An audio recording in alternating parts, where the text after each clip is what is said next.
All right. If you think about, let's say, child abuse in general, right? And you may have a father who gets angry and beats his child. That is a form of child abuse. Well, it gets worse if the father rapes his child. And it gets worse if the abuser enjoys it. And so these sadists, the definition of a sadist is somebody who enjoys inflicting pain on another. And these sadists are the ultimate cowards because they enjoy inflicting pain on little children who can't fight back. And these creeps wake up every day thinking and scheming and planning, how can I take, steal, rape, or kill your child? And it sounds maybe sensationalistic, but it is true. And it's happening in neighborhoods. But there's a good side. If you went through this or any other, let's say, level of trauma, there is a way to heal. And it's magical and it's absolutely wonderful. But it's not easy and it involves a whole lot of pain to get there. I am more of a believer that if this is a tough road for you, the answer is to face it head on. Now it's a more painful approach. It's definitely harder. But if you decide to go down that road, the end of it is magical and it's healing.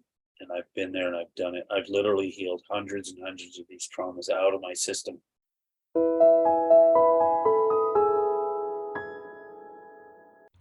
Welcome to Linda's Corner. My name is Linda Bjork, and today we're going to be talking about healing from trauma. I'm honored to welcome Jimmi Toro. Jimmi is the founder of the nonprofit Rescue 11, whose mission is to protect children against predators. He is also an artist, author, composer, and music producer. You can learn more about Jimmi and his book at his website, jimmitoro.com, and I'll include a link in the show notes. Welcome, Jimmi. I'm so glad that you could join with me.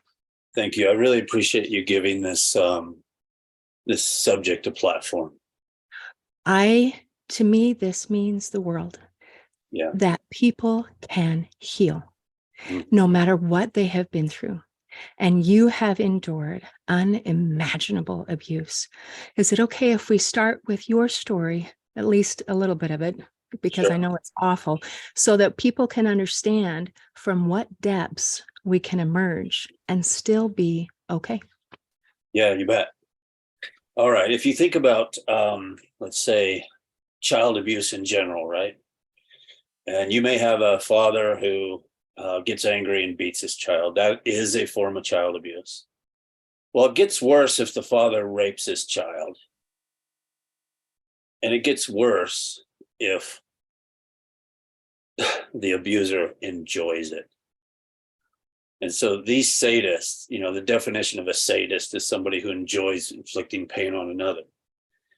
And these sadists are the ultimate cowards because they enjoy inflicting pain on little children who can't fight back. And there's more of them around in our communities than people realize.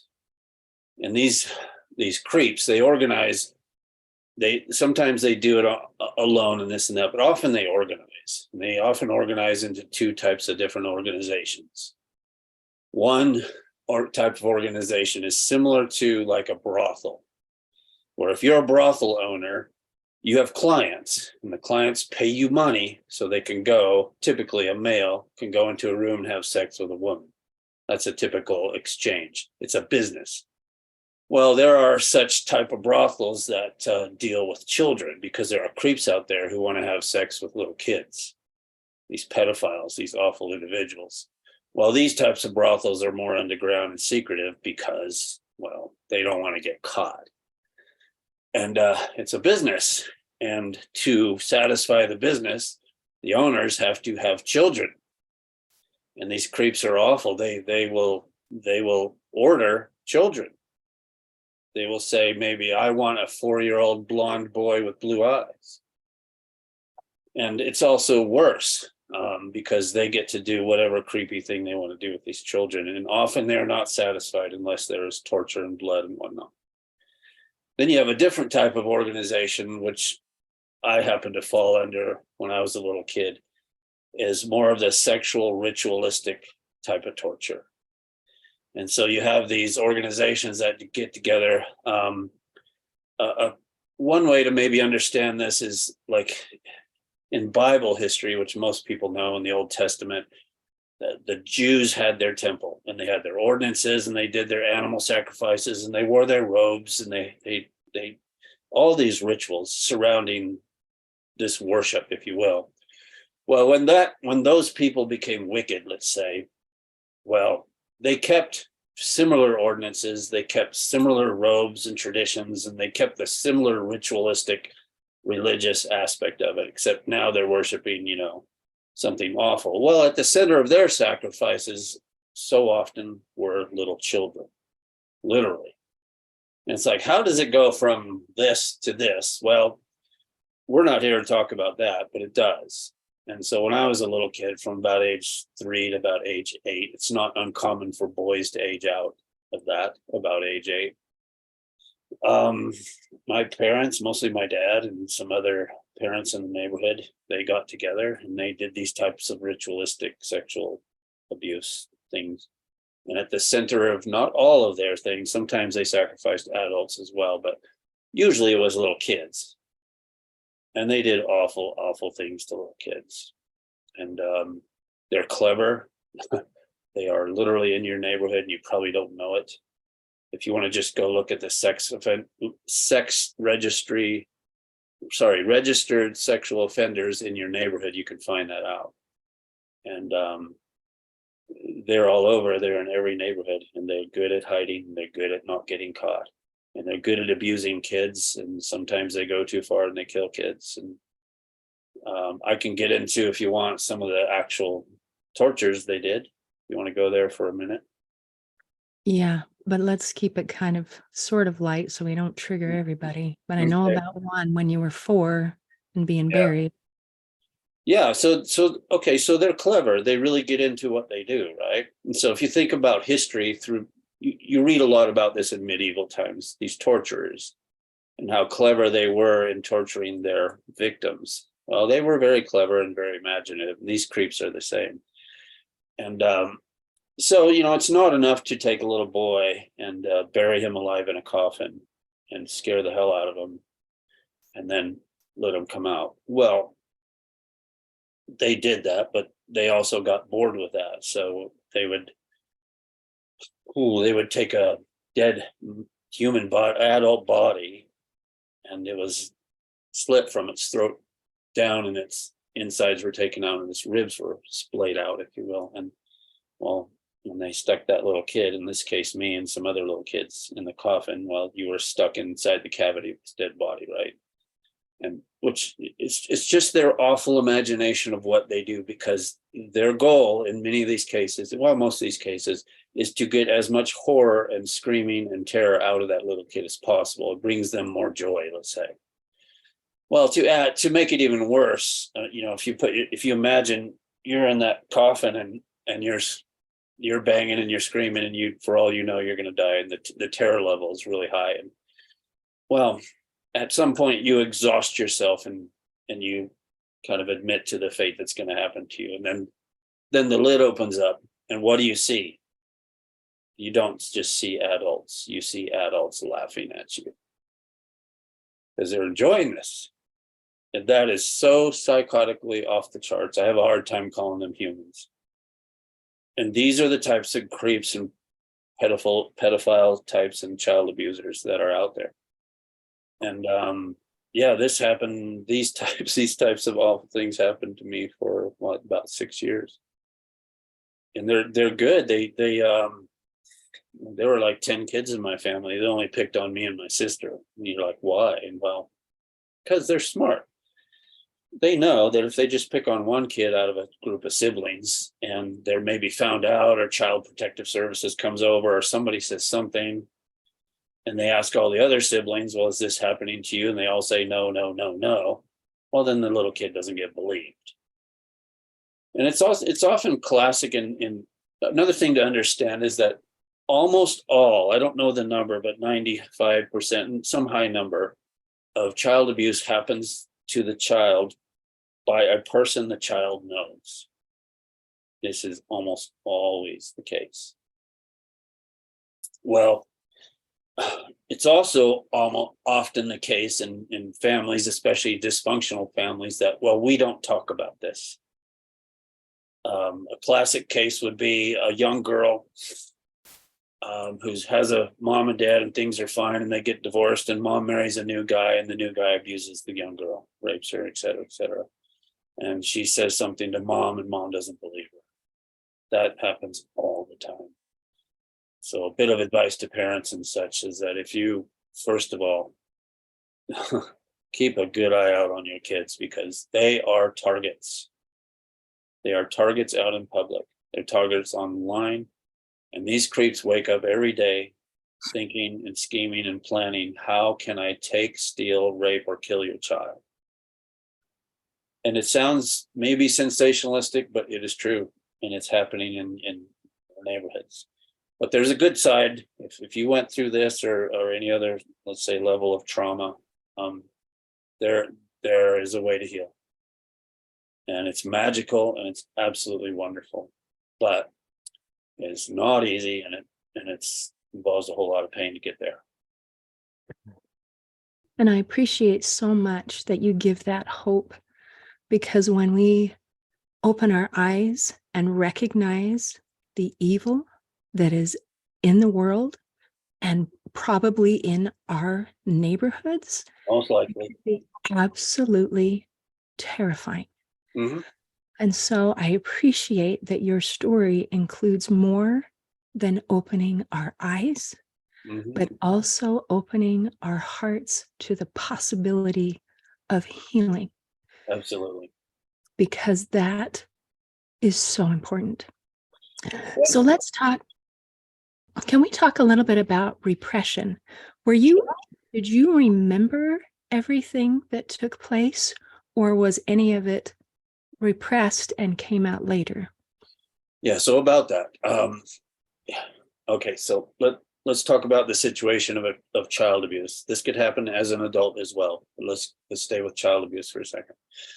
If a little child is abused, and right on the heels of that, that child has somebody to go to for safety. That child can literally release that abuse and that trauma out of their system right then and there. But if the abuser is your parent or your caregiver, and you have nobody to go to for safety, because the one thing you want by far as a little child when you're abused like that is you want safety. You just do. It doesn't matter. It even doesn't matter who it is. You want some adult to come to you and provide you safety or protection. Well, when you don't get that, you literally bottle and suppress all that up into your system. It literally stores in your body. And in my case, well, that was the case. And so I went through hundreds and hundreds of these awful types of abuse. And then that literally stored in my body till about 15 years ago. And and that's what happens. And I've not read a scientist who knows exactly why, and there are different reasons. When the memories come back, they can be triggered, or they can just come back. For men in this situation, it's not uncommon for it to come back in your early 50s. You can literally hold on to it that long. For women, you hear more stories of it coming back in their 30s and 40s. I don't know why, but that's just the way it is. And so in my case, about 15 years ago, so I'm 60, so when I was 45, the first episode hit me. But it was accompanied by no memory. It was just the physical effects of it, right? And so what happens with trauma is when you are scared to death, the classic flight and panic and fight or flight, panic, freeze, all that, those hormones literally rush through your body because you are scared to death. And well, that's what your body does, because it allows you to either fight out of a situation or run away from a situation, or freeze if you need. And well, that hormonal rush on your body, like when I had the first episode, I had no idea what was happening to me. 2 a.m, woke up abruptly. My heart was off the charts racing. My whole body was uncontrollably shaking, like a major panic attack. I had no memory of abuse at this time, nothing. And I thought I was having a heart attack or something. I had no idea what it was. And they called the ambulance, rushed to the hospital. They do all the checks. And by the way, you're healthy as can be. You're totally fine. And so for 14 years, I had these attacks, probably 2 or 3 a week, just awful, off the charts attack. And then about a little over a year ago, one day I had another attack and a memory accompanied it. First time the memory came back after 14 years of these. And I had, I thought the attacks were having were bad. When the memories come back, they were way worse because the memories were so off the charts awful. Now, thing to keep in mind about this is when the memories come back, it's not just, hey, I remember being a little kid and this happening to me. You remember the horror, the fear, if you're being suffocated to death, you feel like you're going to die.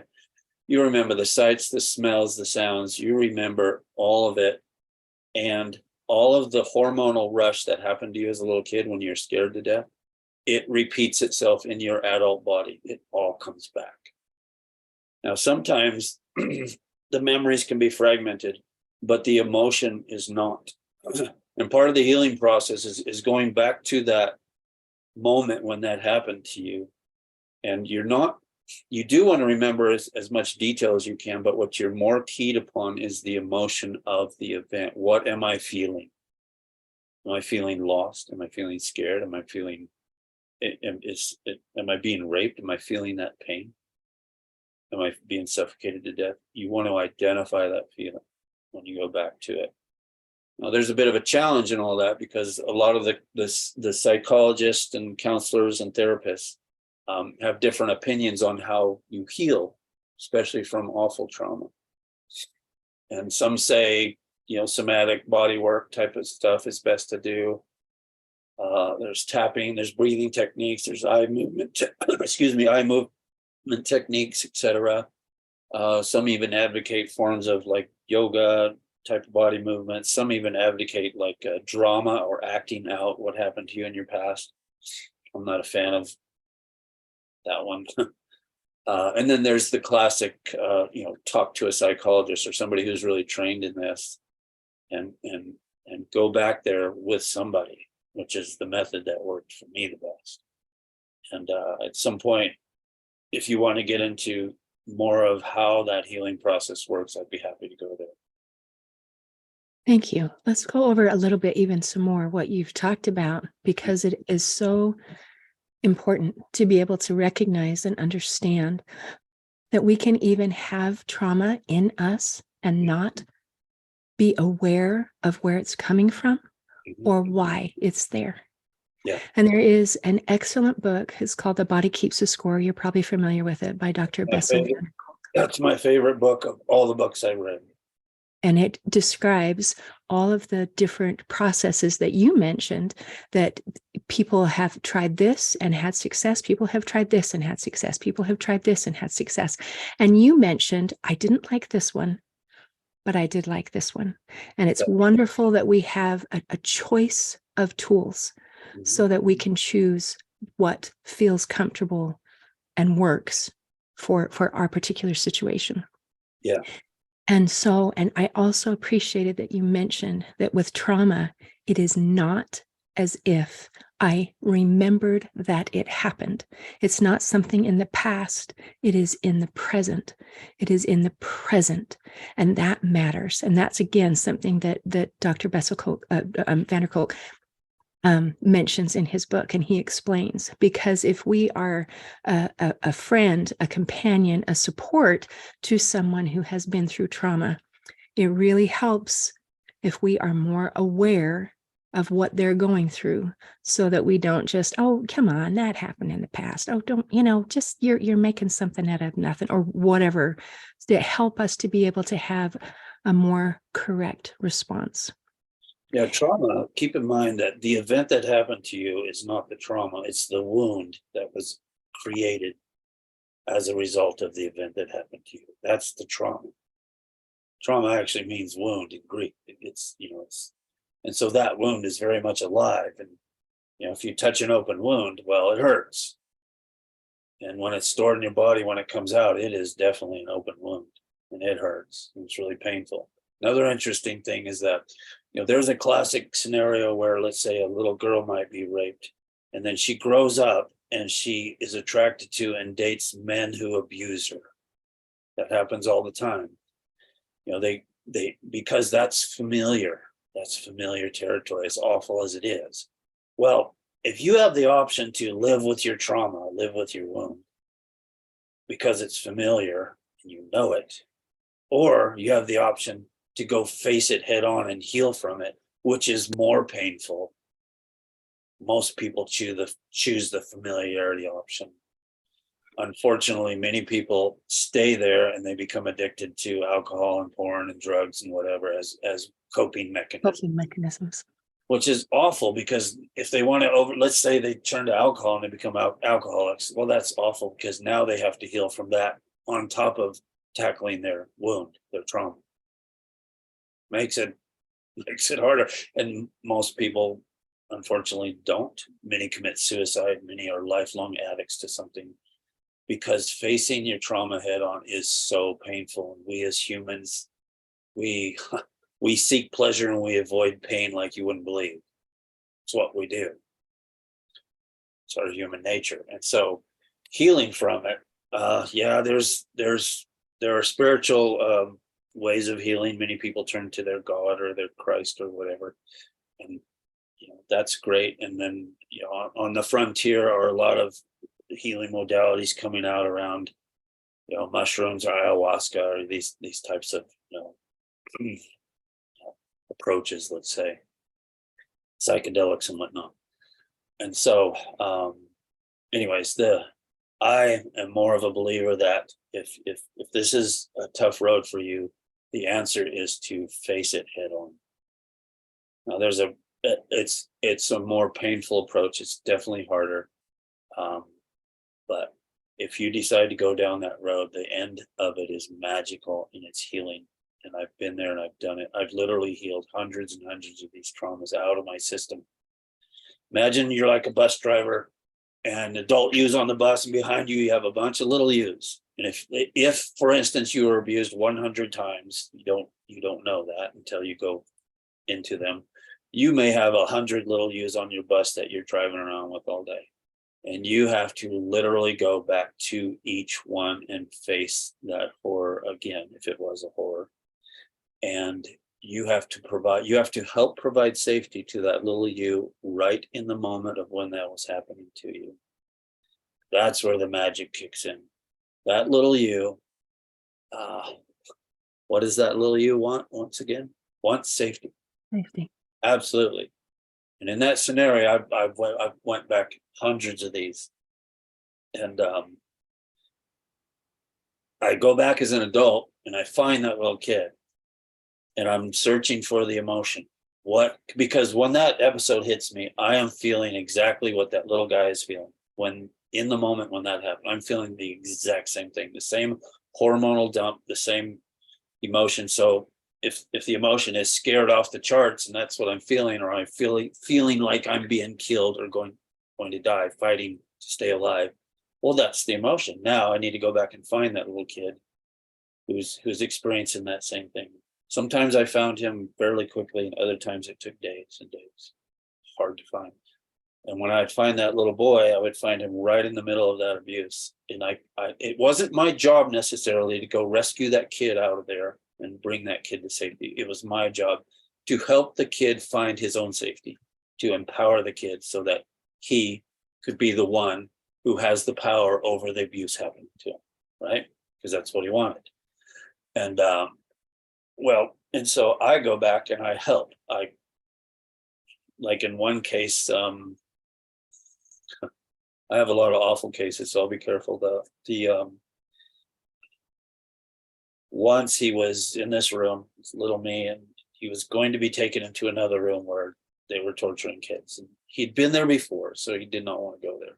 You could hear the screams. So when I went back there, I heard all that, felt all that again. These adults were coming at him, and this one lady in particular was going to grab him. And she started with a really sweet face, like, "Oh, come on, little Jimmy." And then when I didn't want to come, that sweet face turned into the most awful, evil face like that. And and she went out to grab him. And right as she did, I whispered in that little boy's ear, "What do you want to do?" And each time I did that, I had no idea what that little kid was going to do. As an adult, I had no idea. And in this particular case, he says, "I want to freeze her." And I'm like, "Do it." He did. And she literally froze in like a block of ice. Now it's magical, etc. And that allowed me and that little boy, and he hopped in my arms, just scared to death, and I held him tight, and we got out of that room. We just walked and walked and walked and walked until we felt safe. That particular episode of that trauma and that particular event was one little me on my bus. And when that little boy found safety that way, magical as it is, that particular trauma literally released out of my body. It's not there anymore. I can talk about it. The harsh emotions are not there anymore. And I had to do that hundreds of times. And so in my book, I talk about all this that we're talking about so far, the first part of the book. And the second part of the book, I illustrate 22 episodes, from some really bloody, awful ones to, not all trauma is blood and torture and pain. Sometimes trauma is being lost. Sometimes trauma is not being heard. You're in a family of 10 kids and all this chaos going around, and you just want to be heard because this awful thing's happening to me and nobody cares or listens. That's traumatic. Sometimes carrying the weight of witnessing another little child that was a friend of yours die, that's traumatic. You can carry that weight with you your whole life if you don't figure out how to release it. And so for about a year of time, after 14 years of these awful episodes, I went through about a year, just under a year, of the memories coming back almost daily. And I had to go back to each one, face it, help this little boy create this magical scenario. And each time that I did it correctly, it literally left my body, all of it, the trauma, all of it. It's not in me anymore. Now, I had some beautiful ones. I had some really awful ones, and I'll share a beautiful one. It's once I felt this pain. Another same thing, whole body just shaking off the charts, just feeling awful as can be. And so I went and what is it? What am I feeling? What am I feeling? And you could identify it was an extreme sadness. Now, sadness is an interesting emotion, right? It's awful, but it's not an evil emotion. Good people feel sadness. Good people don't feel revenge and hate, anger. Those are bad emotions we don't want to feel. But sadness, good people feel. I felt off the chart sadness. So I went and I arrived at this scene, like an epic scene out of a movie, where the mountains come in the valley, just really beautiful scene. And yet I was feeling this heavy, heavy sadness. And I sat there searching, where can I find this little boy? And I was looking all over. And when I went back to these, I often like floated, like I was just floating, moving where I needed to go. I wasn't walking or in a car or anything. And off in the distance, I saw this little figure moving towards me. And I could identify that was little me. He was walking kind of towards me. Then he proceeded to walk by me. He didn't even notice me. and I felt compelled to not go to him. And he walked by me, and as I looked, as he walked beyond me, I could see he was walking towards this female figure who was sitting at the base of the mountain. And she was sitting there, and she was like a mother figure, like a heavenly mother. And he was I could tell, okay, he's walking straight towards her. So I went closer to the scene, and I thought he would walk right up to her and they would have some conversation, and I'd be able to witness the conversation and hear it. But he didn't do that, which really surprised me. As he approached this woman, he walked directly in her arms as she was sitting down, and he curled up in a fetal position, and she held him. That's what he wanted. And that particular trauma of carrying that heavy sadness was instantly released. Magical, beautiful as can be, but a hell of a lot of pain getting there. And so I had some really beautiful episodes, and then I had some really awful episodes of a lot of death and carnage type of stuff. And so I would encourage people who either have some level of trauma or feel they want to heal, and they've been carrying anxiety or depression or something like that their whole life. It's in you. It's all in you. All of the yuckiness is in you. And if you can figure out how to go back and face it head on, I use the kind of analogy in history. There's a classic story that's been told for centuries and millennia, whatever. It's a classic story of a knight who leaves the castle and he has to go rescue the princess who was taken by the dragon, right? That's a classic story. Well, that's informative and interesting because when the knight has to decide to go. And when he steps outside of the castle walls, he's no longer in the safety of and the protection of his family, his friends, the army, etc. And it's dangerous outside the castle walls. And he has to go on a journey. And the journey's dangerous and it's fraught with danger. And then if he makes it to the dragon lair or wherever the dragon is, he can't just like go steal the princess when the dragon's asleep or something. No, he has to contend with the dragon. And he has to kill the dragon. He has to kill it, literally. And well, that's where the most danger is, because maybe many knights before him went to rescue the princess and they didn't make it. If he succeeds in killing the dragon, which is facing his fear head on, and he actually brings the princess back to the castle, well, that person has gone on their heroic journey. And it wouldn't be very heroic if it didn't have all that pain involved. And so I encourage people, if you're dealing with stuff like this, figure out in yourself that, yeah, I want to be a hero. I want to go on my heroic journey, and I want to face my demons and my dragons. And if you do, and you do it right, and you do it, another interesting thing that if you go and face your fears head on, you will be filled with all kinds of good hormones. If you are forced to go do something you don't want to do, kicking and screaming, you're going to be faced with more anxiety, more fear, and more of the awful hormones.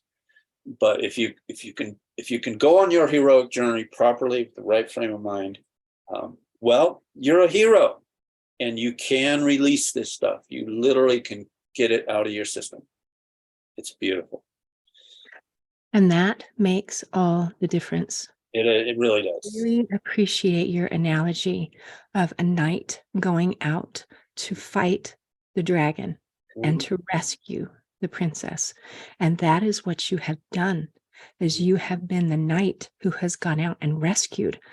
But in your individual story, rather than just fighting the dragon for, in your case, not a princess, but little me, instead, in essence, you gave the sword to little me and said, you can fight this dragon. Exactly. A role of being the one person that little me could go to and would safely listen and empower.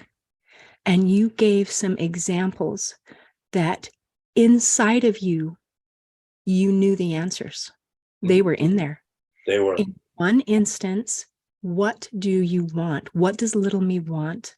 And it was to freeze her. Yeah. And in another one, it was, what do you want?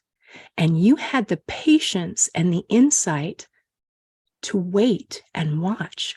And little me showed you what he wanted, what he needed. And that was to be held and to be loved. And you helped provide that strength and that empowerment for little me. And when little me feels safe, then the adult me can feel safe as well. That is so important.